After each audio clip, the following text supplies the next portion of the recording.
Teaching मित्रा के YouTube channel में आप सभी का स्वागत है। तो मैं उपस्थित हूं आज के एक नए सेशन को लेकर। आज का हमारा जो टॉपिक होने वाला है वो वृद्धि और विकास का जो हम कंप्लीट क्लास करवाए थे उससे रिलेटेड जो भी प्रश्न बन रहे हैं, आज उस प्रश्नों को आज के सेट में शामिल किया गया है 30 क्वेश्चन को। इसमें इस चैप्टर से जितने भी वृद्धि और विकास से जितने भी प्रश्न बनने वाले हैं उसको मैं दो सेट में 30-30 क्वेश्चन करके दो सेट में करवाऊंगा, जिसका आज हमारा सेट नंबर 1 है। इसके बाद 30 प्रश्नों का सेट और मैं अगली वीडियो में करवाऊंगा, क्योंकि 60 प्रश्नों को यदि एक साथ करवाता तो वीडियो काफ़ी लंबा हो जाता, तो फिर देखने में भी आपको परेशानी आती। तो इसलिए इसमें जो है सो जो भी महत्वपूर्ण प्रश्न है जो आपको सीटेट दिसंबर 2022 में आने की पूरी संभावना है, उन सभी प्रश्नों को इसमें शामिल किया गया है, जो कि काफ़ी थोड़ा सा डिफरेंट है। अभी तक जो आपसे क्वेश्चन पूछा जा रहा है उसमें कहीं ना कहीं सीटेट अब ऑनलाइन एग्जाम में थोड़ा सा डिफरेंट करते जा रहा है, तो उसका ख्याल रखते हुए मैंने इसमें प्रश्नों को लिया हूं। तो यदि आप हमारे YouTube चैनल पे नए हैं तो एक बार सब्सक्राइब करके बेल आइकन ज़रूर दबा लें, जिससे आपको हमारी अगली सभी वीडियो की नोटिफिकेशन मिलती रहेगी। और अधिक से अधिक शेयर भी करें ताकि आपके साथ साथ आपके दोस्तों तक भी हमारी वीडियो पहुंच सके। तो चलिए आज के प्रश्नों का हम डिस्कस स्टार्ट करते हैं बिना वक्त गवाए हुए। पियाजे के अनुसार निम्नलिखित में से कौन सी अवस्था जिसमें बच्चा अमूर्त संकल्पनाओं के विषय में तार्किक चिंतन करना प्रारंभ करता है? तो पियाजे के 4 अवस्था हैं। पियाजे के 4 अवस्था हैं। पियाजे के 4 अवस्था जो कि संज्ञानात्मक विकास के 4 अवस्था इन्होंने दिए हैं। पहला है संवेदी प्रेरक या संवेदी गामक अवस्था। संवेदी गामक अवस्था 0 to 2 ईयर। उसके बाद है पूर्व संक्रियात्मक अवस्था जो कि 2 से 6 वर्ष है। उसके बाद है मूर्त संक्रियात्मक अवस्था जो कि 7 से 11 वर्ष है। उसके बाद है औपचारिक संक्रियात्मक अवस्था या अमूर्त संक्रियात्मक अवस्था 11 एंड एबव 18 तक की यह जो अवस्था है यह अवस्था है। तो इसमें कहा गया है कि पियाजे के अनुसार निम्नलिखित में से कौन सी अवस्था इसमें बच्चा अमूर्त संकल्पनाओं के विषय में तार्किक चिंतन करना प्रारंभ करता है? तो यह जो अवस्था है यह है मूर्त संक्रियात्मक। पियाजे के अनुसार जिसमें बच्चा अमूर्त संकल्पना के बारे में तार्किक चिंतन प्रारंभ करता है, तो यह अमूर्त औपचारिक संक्रियात्मक अवस्था आपका ऑप्शन बी होगा। मूर्त संक्रियात्मक अवस्था में लॉजिक अर्थात तर्क आना प्रारंभ होता है। तो अभी हमारे YouTube चैनल पे CDP EVS मैथ के प्रीवियस ईयर जो कि सीटेट 2021 में पूछे गए सभी प्रश्नों का डिस्कशन डेली कराया जाता है। उसका अभी तक लमसम 40+ वीडियो अपलोड हो चुका है, तीनों विषय मिलाकर। तो आप हमारे प्लेलिस्ट से जाकर पिछली सभी वीडियो को देख सकते हैं। इसके अलावा जो CDP का कंप्लीट क्लास है वो भी हमारा चल रहा है, CDP कंप्लीट क्लास। तो आप वो भी हमारे वीडियो में जाके प्लेलिस्ट में जाके वहाँ से आप देख सकते हैं। तो चलिए दूसरा प्रश्न को लेते हैं। बच्चों में बौद्धिक विकास की 4 विशिष्ट अवस्थाओं की पहचान की गई। तो बच्चा में जो है सो बौद्धिक विकास की 4 विशिष्ट अवस्था जो है उसकी पहचान की गई, यह किनके द्वारा किया गया? तो कोहलबर्ग ने नैतिक सिद्धांत दिए हैं, नैतिक सिद्धांत दिए हैं।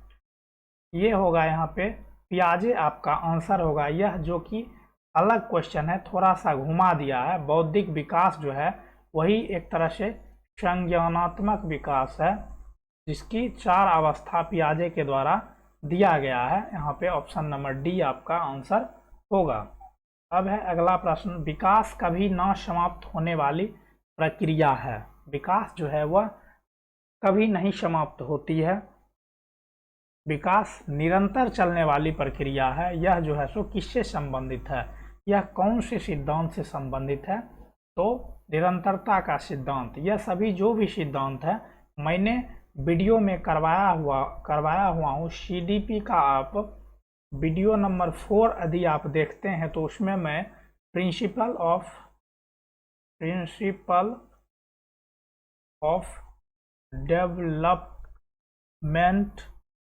करवाया हूँ, उससे रिलेटेड ये क्वेश्चन है, काफ़ी बार पूछा जा चुका है। विकास जो है वो ओम्ब टू टोम्ब, अर्थात गर्भ से कब्र तक जाती है।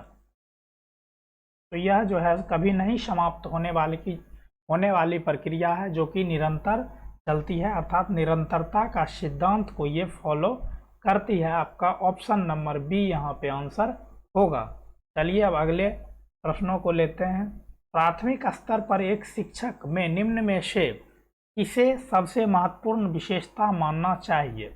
तो प्राथमिक स्तर पर अर्थात क्लास 1 to 5, जहाँ की बच्चे छोटे छोटे होते हैं, उस अवस्था में, उस स्तर पर शिक्षकों को महत्वपूर्ण विशेषता क्या मानना चाहिए? तो पढ़ाने में उत्सुकता, धैर्य की दृढ़ता, शिक्षण पद्धतियों और विषयों में ज्ञान में दक्षता, अति मानक भाषा में पढ़ाने की दक्षता। तो यहाँ पे जो आपका सटीक आंसर होगा वो धैर्य की दृढ़ता होगा, कि प्राथमिक स्तर पर शिक्षक जो है सो महत्वपूर्ण विशेषता उसे धैर्य की दृढ़ता पे देना चाहिए, कि बच्चा उतनी देर धैर्य बना के किस तरह से रह सकता है।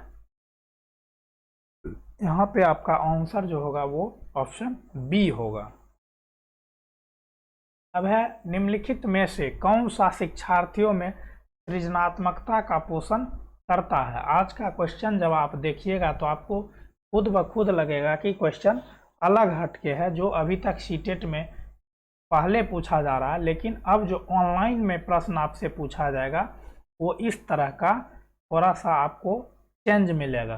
तो निम्न में से कौन सा शिक्षार्थियों में सृजनात्मकता का पोषण करता है? अच्छी शिक्षा के व्यवहारिक मूल्यों के लिए विद्यार्थियों का शिक्षण, प्रत्येक शिक्षार्थी की अंतर्जात प्रतिभा का पोषण करना एवं प्रश्न करने के अवसर उपलब्ध करना, विद्यार्थी जीवन के प्रारंभ में उपलब्धि और लक्ष्यों पर बल देना, परीक्षा में अच्छे अंक के लिए विद्यार्थियों को कोचिंग करना। ये तो निगेटिव वर्ड है, ये अच्छे अंक के लिए बच्चे को कोचिंग कराना है। यहाँ पे आपका जो आंसर होगा वह होगा ऑप्शन नंबर बी, कि प्रत्येक शिक्षार्थी की अंतर्जात प्रतिभा, उसके अंतर की जो प्रतिभा है उसका पोषण करना, अर्थात उसको बढ़ावा देना एवं प्रश्न करने के लिए बच्चे को अवसर उपलब्ध कराना। अर्थात बच्चा जितना एक्टिव रहेगा, जितना वो उसमें इन्वॉल्व रहेगा, वह उससे उतना अधिक सीख पाएगा। ऑप्शन नंबर बी आपका यहाँ पे आंसर होगा। अब है वह अवस्था जब बच्चा तार्किक रूप से वस्तुओं व घटनाओं के विषय में चिंतन प्रारंभ करता है। तो वह कौन सी अवस्था है जब बच्चा तार्किक रूप से, अर्थात जब बच्चा में लॉजिक, तर्क का आना, यह जो होता है यह मूर्त संक्रियात्मक अवस्था में होता है। अभी मैंने चारों अवस्था की उम्र बताई थी कि कौन सा जो है अवस्था किस उम्र में होती है। तो लॉजिक का आना, तर्क का आना जो होता है वह मूर्त संक्रियात्मक अवस्था में होता है। इस अवस्था के जो बच्चे होते हैं वो तर्क के बारे में वो सोचने लगते हैं। यह 7 से 11 वर्ष के बच्चे में आता है। और अमूर्त संक्रियात्मक अवस्था जो होता है उसमें बच्चा अमूर्त चीज़ों के बारे में सोचना प्रारंभ करता है। अब है निम्न कक्षाओं में शिक्षण की खेल विधि। खेल विधि द्वारा बच्चों को पढ़ाना। अभी वर्तमान में एक चहक, आप नाम सुने होंगे, चहक कार्यक्रम चलाया जाता है जिसके तहत शिक्षकों को प्रशिक्षण दिया जाता है। शिक्षक को प्रशिक्षण दिया जाता है इसके अंतर्गत कि बच्चे को किस तरह से खेल में पढ़ाना है। तो खेल विधि आधारित है शारीरिक शिक्षा कार्यक्रम के सिद्धांत पर, शिक्षण की विधियों के सिद्धांत पर, विकास एवं वृद्धि के मनोवैज्ञानिक सिद्धांत पर, शिक्षण के सामाजिक सिद्धांत पर। तो यहाँ पर जो आपका आंसर होगा वह होगा विकास एवं वृद्धि के मनोवैज्ञानिक सिद्धांत पर। यह जो खेल का विधि है यह मनोवैज्ञानिक सिद्धांत पर आधारित है, विकास एवं वृद्धि के। अभी चहक कार्यक्रम के तहत शिक्षकों को, जो नवनियुक्त शिक्षक हैं, उनको प्रशिक्षण दिया जाता है कि आपको खेल में बच्चे को कैसे पढ़ाना है। अब है बच्चों के संज्ञानात्मक विकास का सबसे अच्छा तरीका, सबसे जो है सो अच्छे तरीके कहाँ से परिभाषित किया जा सकता है। तो खेल के मैदान, विद्यालय एवं मैदान में, ऑडिटोरियम में, गृह में। तो बच्चा का जो कॉग्निटिव डेवलपमेंट होगा वो कहाँ सबसे ज़्यादा होगा, इसकी परिभाषित कहाँ से किया जा सकता है। तो यहाँ पे जो होगा विद्यालय एवं कक्षा में जो है बच्चे का कॉग्निटिव डेवलपमेंट सबसे अच्छे तरीके से होता है। आपका ऑप्शन नंबर बी यहाँ पे सटीक आंसर है। आपको कोई भी आंसर सेलेक्ट करने से पहले ये देखना है कि सबसे सटीक आंसर कौन सा है। स्थिति के अनुसार आंसर बदलता भी है। सीडीपी में निम्न में से कौन पियाजे के अनुसार बौद्धिक सिद्धांतों का निर्धारक तत्व नहीं है। सामाजिक से चरण, अनुभव, संतुलीकरण, इनमें से कोई नहीं। तो कौन सा जो है पियाजे के अनुसार बौद्धिक विकास का निर्धारक तत्व नहीं है। तो ऑप्शन नंबर ए यहाँ पे आपका आंसर होगा, सामाजिक से चरण। अब है अगला क्वेश्चन कि बालकों के बीच अमूर्तता की अपेक्षा मूर्त अनुभवों एवं प्रयत्नों से होती है। बालकों के बीच अमूर्तता की अपेक्षा अर्थात अमूर्त चीज़ों के बारे में जो सोचता है वह मूर्त अनुभवों एवं प्रयत्नों से होता है। जब तक कोई मूर्त चीज़ आप नहीं देखेंगे तब तक अमूर्त चीज़ों के बारे में आप नहीं सोच पाएंगे। तो यह अवस्था है, अर्थात मूर्त अवस्था कौन सी है। 7 से 12 वर्ष, जो कि अभी 3 बार इसमें पूछा गया है, लेकिन क्वेश्चन का रूपरेखा चेंज किया गया है। मैं आपको ये दिखाना चाहता हूँ कि किस तरह से क्वेश्चन को बदल दिया जाता है तो उसका आंसर बदल जाता है। अब है विकास के संदर्भ में निम्न में से कौन सा कथन सत्य नहीं है। विकास के संदर्भ में निम्न में से कौन सा कथन सत्य नहीं है। विकास की प्रत्येक अवस्था में अपने खतरे हैं। विकास उकसाने बढ़ावा देने से नहीं होता। विकास सांस्कृतिक परिवर्तनों से प्रभावित होता है। विकास की प्रत्येक अवस्था की अपनी विशेषता होती है। तो यहाँ पर जो होगा कि विकास जो है वो उकसाने और बढ़ावा देने से नहीं होता है। आपका ऑप्शन नंबर यहाँ पे बी आंसर होगा। अब है निम्न में से कौन सा विकासात्मक कार्य उत्तर बाल्यावस्था के लिए उपयुक्त नहीं है। कौन सा जो है सो विकासात्मक कार्य उत्तर बाल्यावस्था के लिए उपयुक्त नहीं है। तो सामान्य खेलों के लिए आवश्यक शारीरिक कुशलता सीखना, पुरुषोचित या स्त्रियोचित सामाजिक भूमिकाओं को प्राप्त करना, व्यक्ति आत्मनिर्भरता प्राप्त करना, अपने हम उम्र बालकों के साथ रहकर सीखना। तो यहाँ पर जो होगा ऑप्शन नंबर बी होगा कि पुरुषोचित या स्त्रियोचित सामाजिक भूमिकाओं को प्राप्त करना, यह जो है सो विकासात्मक कार्य उत्तर बाल्यावस्था के लिए यह उपयुक्त नहीं है।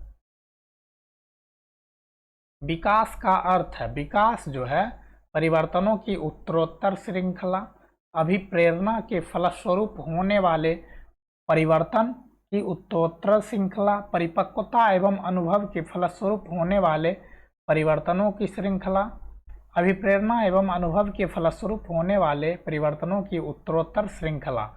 देखिए इस तरह का जो ऑप्शन है ना आपको काफ़ी कंफ्यूज करेगा। तो यहाँ पर जो है परिपक्वता एवं अनुभव के फलस्वरूप होने वाले परिवर्तन की श्रृंखला, ये आपका आंसर होगा 13 का ऑप्शन नंबर सी। तो इस तरह के आपको जो ऑप्शन होगा उसमें आपको कंफ्यूज नहीं होना है। परिपक्वता एवं अनुभव के फलस्वरूप होने वाले परिवर्तनों की जो श्रृंखला है वो विकास का अर्थ है। ऑप्शन नंबर सी होगा। डेवलपमेंट बराबर एक होता है हेरिडिटी इनटू एनवायरमेंटल विकास। विकास जो है वह वंशानुक्रम और वातावरण का गुणनफल होता है। किसी एक के भी नहीं होने से आपका डेवलपमेंट 0 हो जाएगा। तो ऑप्शन सी यहाँ पे आपका आंसर होगा। अब है खिलौना की आयु, टॉय एज। खिलौने की आयु किसे कहते हैं? तो पूर्व बाल्यावस्था को जो है वो खिलौना की आयु कहा जाता है।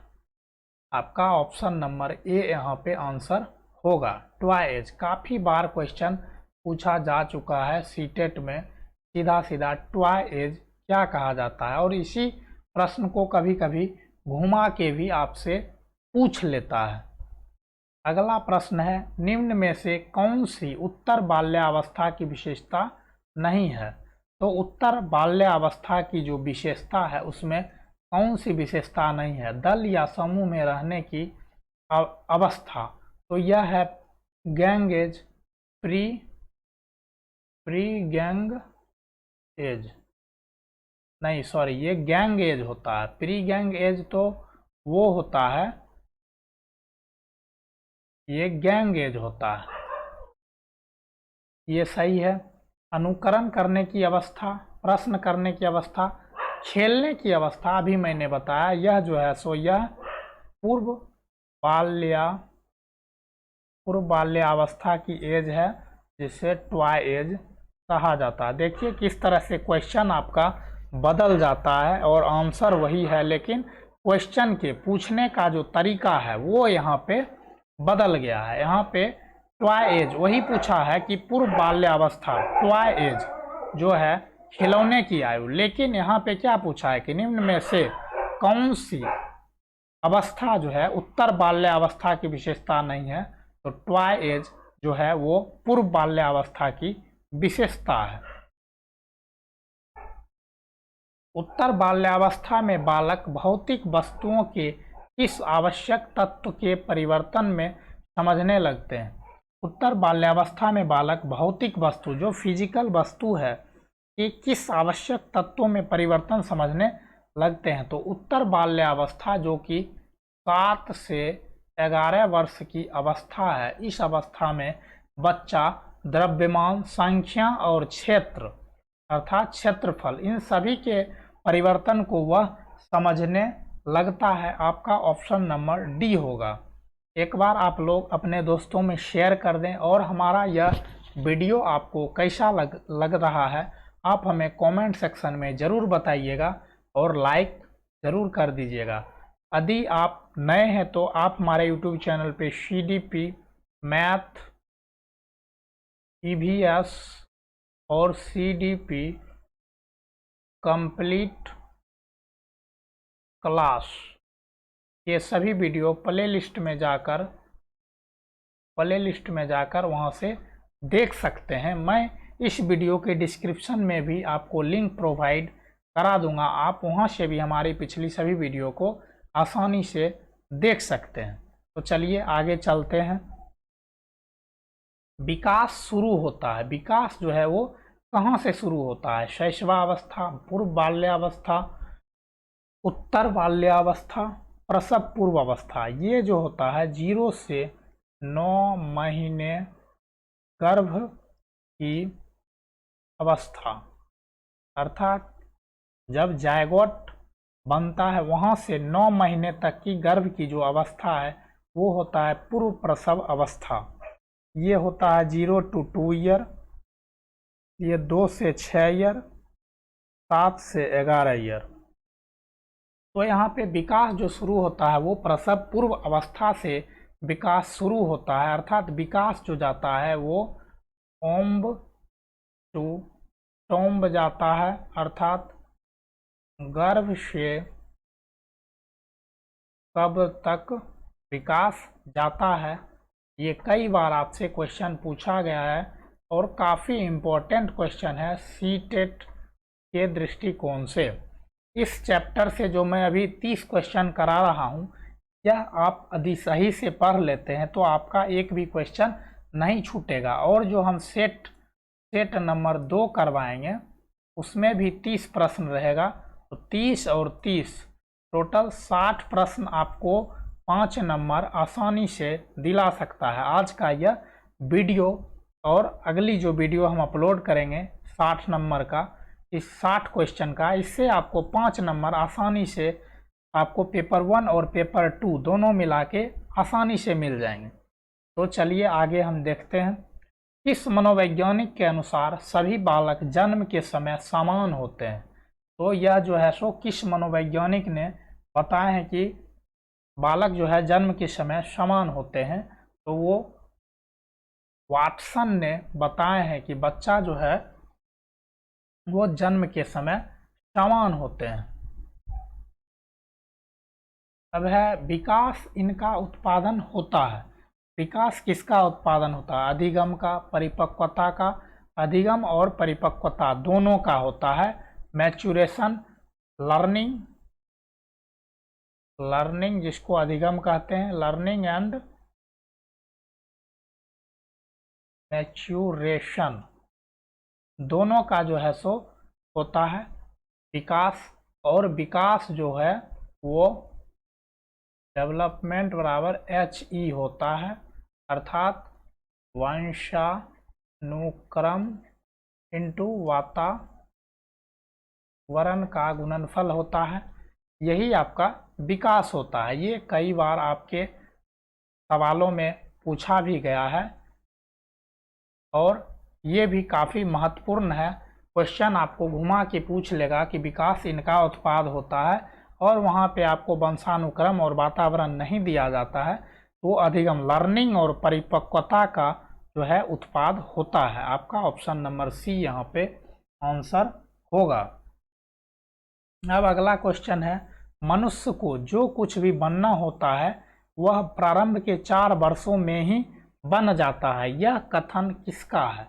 मनुष्य को जो कुछ भी बनना होता है वह प्रारंभ के 4 वर्षों में ही बन जाता है। यह कथन किसने कहा है? ये क्वेश्चन आपसे पूछ रहा है। तो यह जो कथन है वह बोले हैं फ्राइड के अनुसार यह कथन बोला गया है। अब अगला जो सवाल है, बच्चे का सबसे पहला शिक्षक गुरु कौन होता है? पिता, अध्यापक, अध्यापिका। माता जो है बच्चे का फर्स्ट गुरु होता है, प्रथम शिक्षक होता है वो माता होता है सभी बच्चे का। रोहित खिलौने को तोड़ता है और उसके पुर्जे को देखने के लिए अलग अलग कर देता है, आप क्या करेंगे? रोहित नाम का एक लड़का है जो कि खिलौना को तोड़ता है, फिर उसके पुर्जे देखने के लिए तो उसके अंदर क्या है उसे अलग अलग कर देता है। आप उसे क्या करेंगे, उस पर हमेशा नज़र रखेंगे, उसके जिज्ञासु स्वभाव को प्रोत्साहित करेंगे और उसकी ऊर्जा को सही दिशा में संचारित करेंगे। उसे समझाएंगे कि खिलौना को नहीं तोड़ना चाहिए, रोनित को खिलौना से कभी भी नहीं खेलने देना चाहिए। तो आपका जो यहाँ पे आंसर होगा वह होगा उसके जिज्ञासु प्रवृत्ति को, स्वभाव को प्रोत्साहित करना चाहिए, क्योंकि बच्चा जिज्ञासु होता है। उसके हाथ में आप कोई भी वस्तु दीजिए, वो उसको खोल के उसके अंदर ये जानने का प्रयास करता रहता है कि उसके अंदर क्या है। तो आपका जो आंसर होगा वो ऑप्शन नंबर सी होगा। उसके जो जिज्ञासु स्वभाव को प्रोत्साहित करेंगे और उसकी ऊर्जा को सही दिशा में संचारित करेंगे। अब है नैतिक विकास की दो अवस्थाओं का, अर्थात नैतिक वास्तविकताओं और नैतिक सापेक्षता का जनक कौन सा है। तो नैतिक विकास का जो सिद्धांत दिया वो कोहलबर्ग महोदय के द्वारा दिया गया है। अब मैं बताते चलूँ आपको कि नैतिक विकास का जो सिद्धांत इनके द्वारा दिया गया उसमें 3 स्तर हैं।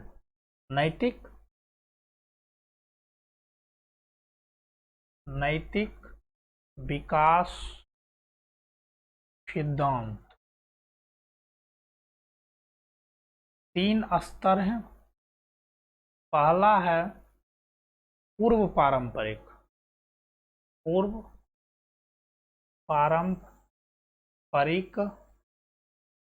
दूसरा है पारंपरिक और तीसरा जो है वह है उत्तर पारंपरिक। यह 3 अवस्था है, 3 स्तर है और इस तीनों स्तर के दो जो हैं वो उप स्तर है।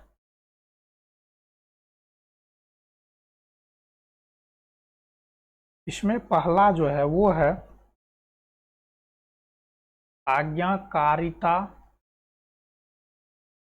और दंड अभिविन्यास। दूसरा जो है वो है व्यक्तिकवाद,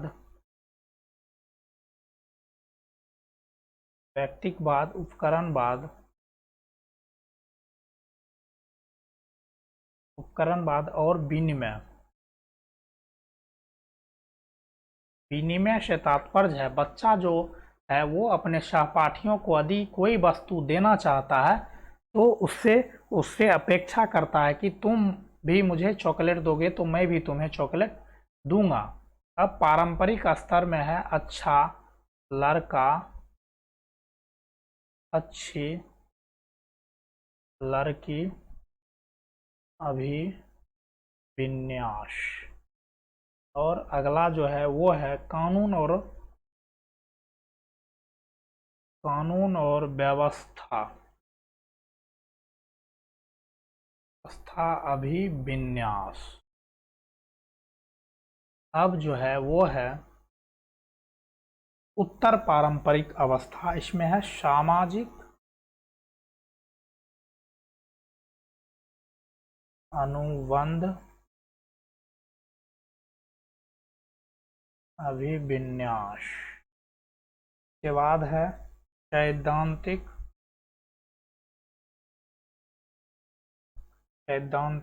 अंतःचेतना या सार्वभौमिक नैतिक प्रमुख अभिविन्यास। तो यह जो है सो कोहलबर्ग के द्वारा जो नैतिक विकास का सिद्धांत दिया गया है उसके 3 स्टेजेज हैं और उस तीनों स्टेजेज के दो उप स्तर हैं जो कि मैंने आपको बताया। एग्जाम में सबसे ज़्यादा पूर्व पारंपरिक और पारंपरिक स्तर से क्वेश्चन पूछा जाता है, तो आपको इस चारों को ध्यान में रखना है। और इसमें ये और ये इस 3 से सबसे ज़्यादा क्वेश्चन आपको पूछा जाता है, काफ़ी इम्पोर्टेंट है। आपसे सीधा सीधा पूछ लिया जाता है, अच्छा लड़का अच्छी लड़की विन्यास कौन से स्तर से संबंधित है, तो वो पारंपरिक स्तर से संबंधित है।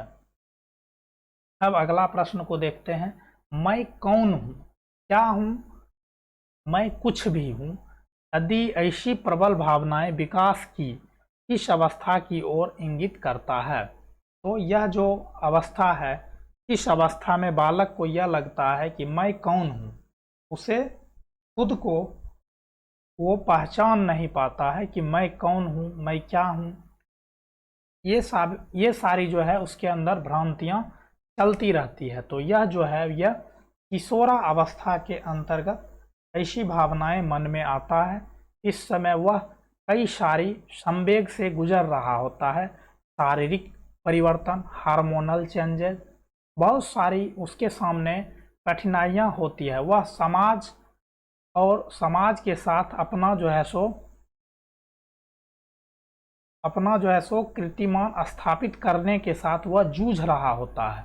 उसे यह पता नहीं चलता मैं छोटा हूँ, मैं बच्चा हूँ, या फिर मैं बड़ा आदमी बन गया हूँ। तो यह सारी जो है उसके सामने कठिनाई आती है किशोरा अवस्था में। स्टैनली हॉल महोदय ने कहा है इस अवस्था को कि तनाव एवं तूफान की अवस्था है।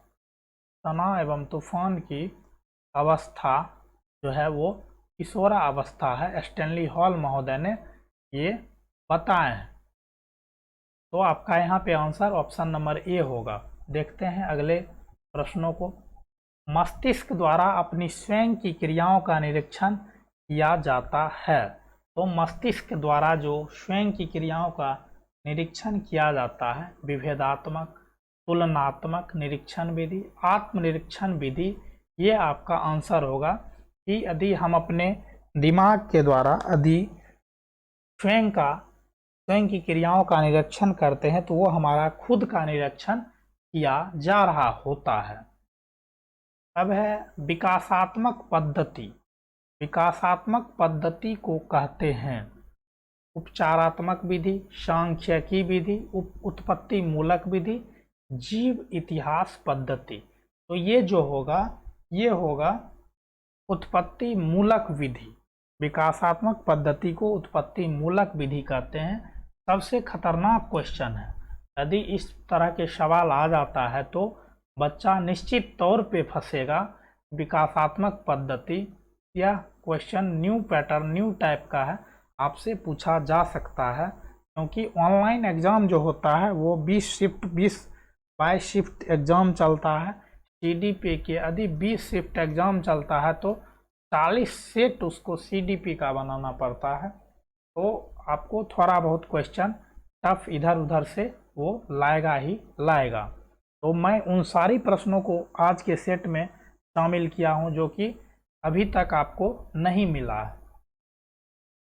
अब है प्रयोगात्मक विधि में सामना नहीं करना पड़ता है। सजातीयता का अभाव, प्रयोग स्थल की कठिनाई, घटनाओं की जटिलता, समस्या का चुनाव। तो प्रयोगात्मक विधि में सामना नहीं करना पड़ता है। यह जो प्रयोगात्मक विधि है इसमें समस्या का चुनाव जो है ये नहीं करना पड़ता है। मानव विकास जिन दो कारकों पर निर्भर करता है वह है, मानव का जो विकास है वह किन दो कारकों पर निर्भर करता है। मैं कई बार आपको बता चुका हूं और जब मैं ग्रोथ एंड डेवलपमेंट का क्लास करवाया हूं वहां पर भी बता चुका हूं कि विकास जो है, विकास वह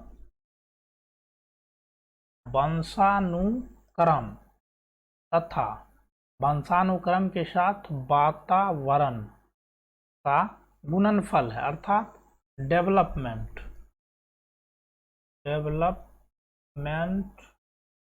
बराबर हेरिडिटी इनटू इन्वायरमेंट। D बराबर HE होता है। ये कई बार आपको बताया जा चुका है। यदि यहाँ पे यदि h का मान 0 रखते हैं तो d का मान 0 हो जाएगा। यदि e का मान 0 रखते हैं तो भी डेवलपमेंट आपका 0 हो जाएगा। किसी भी स्थिति में यदि इससे ये सीधा सीधा स्पष्ट होता है कि डेवलपमेंट अर्थात विकास के लिए हेरिडिटी और इन्वायरमेंट दोनों का होना आवश्यक है। यदि उसे हेरिडिटी वंशानुक्रम गुण तो मिल गया लेकिन उसे इन्वायरमेंटल 0 मिल रहा है, यदि उसे इन्वायरमेंटल जो है वो 0 मिल रहा है तो उसका विकास नहीं होगा। लेकिन यदि उसे इन्वायरमेंट मिल रहा है लेकिन हेरिडिटी उसे नहीं मिला, वंशानुक्रम का गुण नहीं मिला, तो उसका जो डेवलपमेंट है वो 0 हो जाएगा। अर्थात बच्चे के विकास के लिए, डेवलपमेंट के लिए दोनों का होना काफ़ी महत्वपूर्ण है। तो मानव विकास जिन दो कारकों पर निर्भर करता है वह है वंशानुगत और वातावरण।